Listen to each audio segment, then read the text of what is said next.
First tonight, a group of high-level drug dealers who targeted hundreds of addicts have today been jailed for a total of more than 55 years. Nottinghamshire Police's largest drugs investigation for years caught a network which was being run from a prison cell and a barber's shop. Tonight we can reveal that one of the ringleaders is believed to have links to the notorious crime boss Colin Gunn. Our social affairs correspondent Jeremy Ball reports. Seizures of cocaine, heroin and crack, which smashed one of Nottinghamshire's largest drugs rings. Detectives also found several guns that were used to enforce their trade, this one hidden in a mattress. One of the ringleaders was a barber here on the notorious Bestwood estate.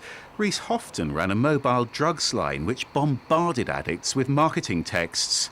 But now Houghton's been jailed for over 7 years for supplying Class A drugs. He was working for this man, Kane Price, who's been given a 12-year sentence today. They've been jailed along with several other dealers, among them Simon Beatson. He was also convicted of having a gas canister as a weapon.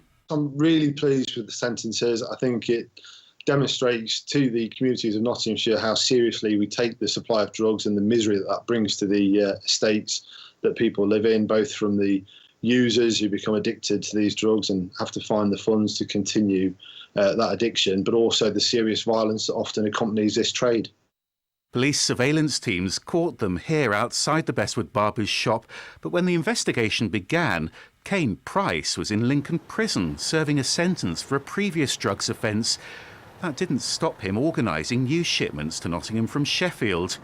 And shortly after being released from jail, Price was shot in the leg.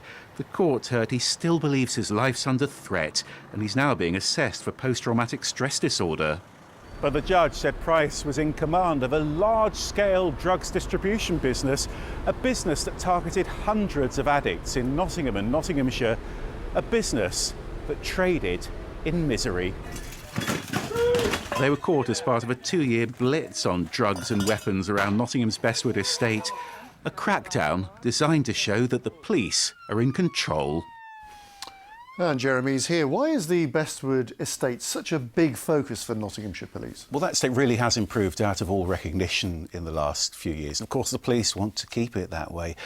Cast your mind back to the early 2000s. You'll remember when Nottingham was so notorious for gun crime. A lot of those shootings were being ordered by a drugs boss in Bestwood called Colin Gunn. Now, Gunn's been in jail now for many years, and I understand the police didn't find evidence that he was involved in the recent Bestwood drugs ring. But I'm told they do think that Kane Price used to be one of Gunn's close associates. And today, in fact, as Price was jailed, his barrister said that he'd been influenced by the wrong crowd there at a very early age.